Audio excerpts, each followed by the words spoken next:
What's going on, everybody? Easton here with Down South Expeditions, and today we're going to be doing our very first viewer requested video, which is a full build walk around on my 2019 Ford Ranger. So let's get into it. So we'll go ahead and start off on the front end of the truck, which does host some pretty good upgrades from factory. So up front we have the Ford Raptor lookalike grill, just a little additive, gets you the orange road lights, which is pretty cool, and then obviously the upgraded looks of it. But mostly in the front we have the ADD Venom R bumper. I love this thing. It's got awesome ground clearance. I'm not sure the exact spec, but it definitely helps a lot. It's got the big skid plate underneath here, and I have some FCK light bars up in the front. We've got the pods on the sides here, and then a little 20-inch single row light bar.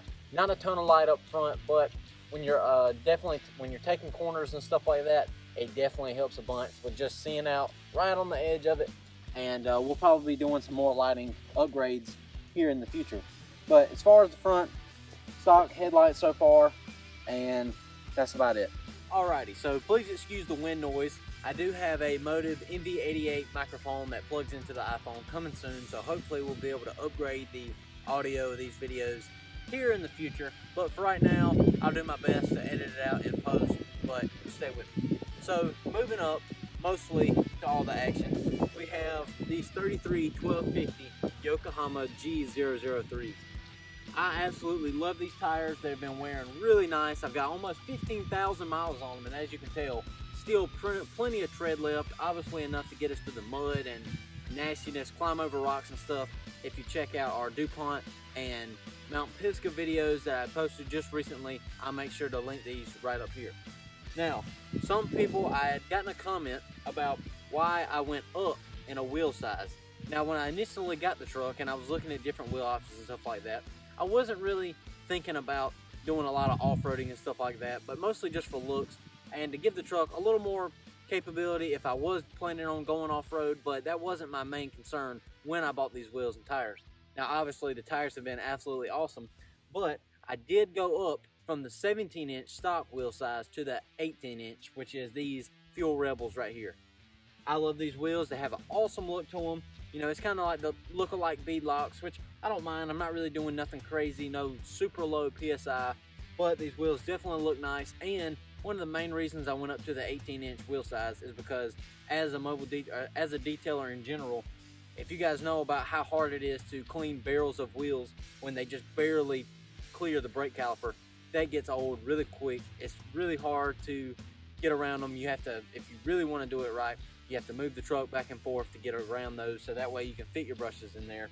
But that's mainly why I went with the 18-inch wheel size. But whenever I do upgrade and I try to get some 35s on here, it won't be too big of a deal. Okay, so moving inside the fender wheels, we move on to the front suspension here. So up top, I've got these Baja Kits upper control arms with the ball joints, and it also has the greasable fittings up here.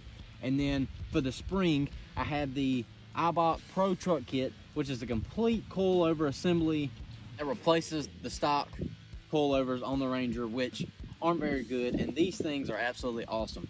They have boosted the capabilities of the truck to much more than they were before. The on-road ride is absolutely awesome, and obviously it helps to get us a little more flex, and overall boosting the off-road capabilities of the truck all the way around. Okay, so while we're here, I might as well go over how I managed to clear these tires by trimming the fender wheels on the Ranger. So right here we have taken out the rear crash bars. When you put in the ADD bumper, you have to remove the front ones anyways, so that's not a big deal. I've done a little cutting right here on the plastic fender, which I wasn't a huge fan of, but it's what I had to do to get it to completely not rub anywhere, and it just barely misses it by 1/4 of an inch. So you can cut it more if you'd like, but I figured the least I could do is the best I could do. And then up here, we've got the waffle, the plastic waffle, if you will, is what mostly refer to it as. Taking it out, it's 3 easy bolts. You just kind of have to look for them a little bit. Take it out, and then I've cut the fender liner, the carpet fender liner, just a little bit to make these tires clear in the rear. Now moving on to the rear end / bed part of the truck. This is kind of what makes it an Overland build. So from an off-road, just off-road trail truck to an Overland truck, this is how I did it. So on the back, we've got this pretty cool Raptor inspired Ranger stickers on here. Obviously the fuels and stuff in the back, and the rear shocks, and a 1-inch block for the rear by Eibach as well. Now up top, I've just got some Chinese Max Tracks mounted to my DIY bed rack that I made, and I'll go into that here in just a minute. These are just mounted on here by the standard mounting hardware that comes with these. If you come in close, they are kind of rusting a little bit, and they've only been on here a few days, but I mean, what can you expect? For $75 or $80, these things are going to do just fine. And then if I do burn through them or crack them or whatever, they're not $500, so I can buy me another pair. On the rear end of the truck, mostly the tailgate, I do have a few aesthetic upgrades on here. I've replaced the OEM Ford emblem with this blacked out one that I will leave the link that I got on eBay from. Super nice. It was pretty expensive, about $150 for just this one, but they are painted very nicely. I've had this one on here for several months, and it's not faded whatsoever. It still looks just like I got it when it was brand new. For the letters here, obviously you can see these on Amazon. You can get them just about anywhere for the Ranger. These are just the kind of like a heavy duty vinyl, or almost like a cardstock stickers for the back. Gives the Ranger letters a little bit more pronunciation when you're on the road. I just think they look cool. Now moving on to the bed rack here. This is a DIY bed rack that I made. I got some inspirations from another YouTuber who did it on his Jeep Gladiator. This one's a little bit different than his. It's got my own personal touches on it, and obviously not finished quite as well. I need to get this thing powder coated, but it works for now. So what I've got on here, first we'll start off with these lights. These are Sylvania 3.5 by 3.5 inch cube lights. These things are awesome. They're about $100 or $90 for a pair of them at Advanced Auto. They are ridiculously bright. I mean, for the price of them, they look cool. There's no water in these whatsoever. I've had them on here for several months, and I just can't, I mean, I love them. There's nothing wrong to say about them. But moving on to the bed rack, this is 1 by 2 inch rectangular tubing that I have welded from here. All the pieces, these pieces are welded together, and then I've got some angle iron, which I cut to make it just kind of clear the bedside right there, and then these are welded to that as well. Underneath, I've just got a little bit of yoga mat right there to keep it from, you know, metal on plastic. Kind of gives it a little more grip and keeps it from destroying the bed liner or the bed caps. On the sides, I've got some super strut.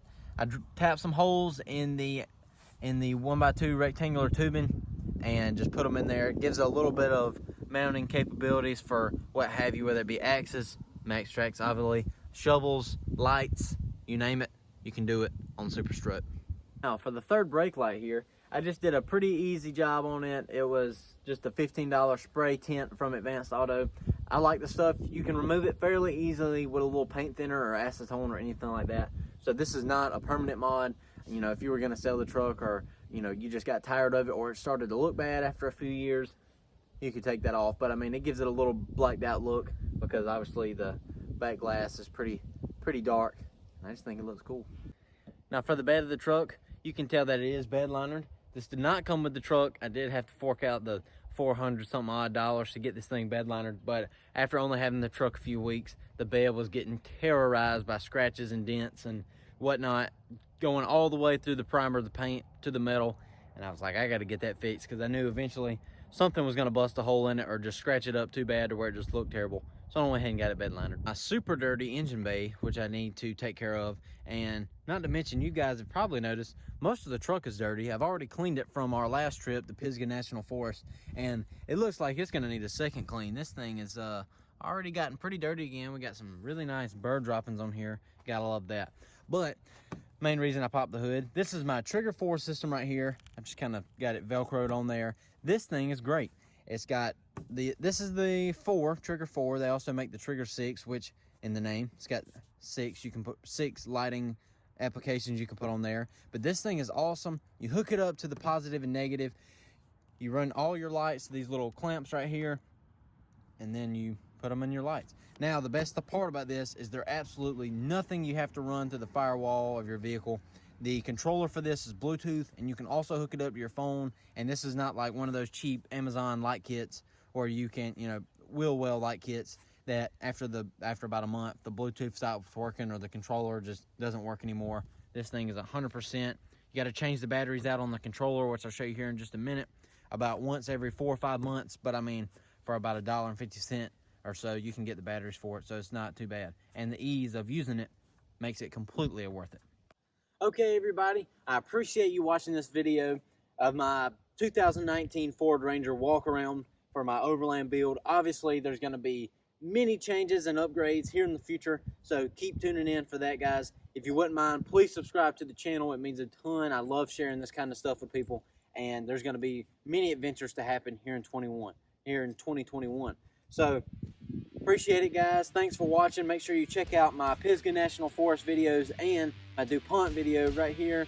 Those are the 2 adventures that we've taken at the end of last year and the beginning of this year that I was able to film and get put together for this YouTube channel. So I appreciate it. Easton here with Down South Expeditions. Make sure you tune in next time for more uploads. Appreciate it.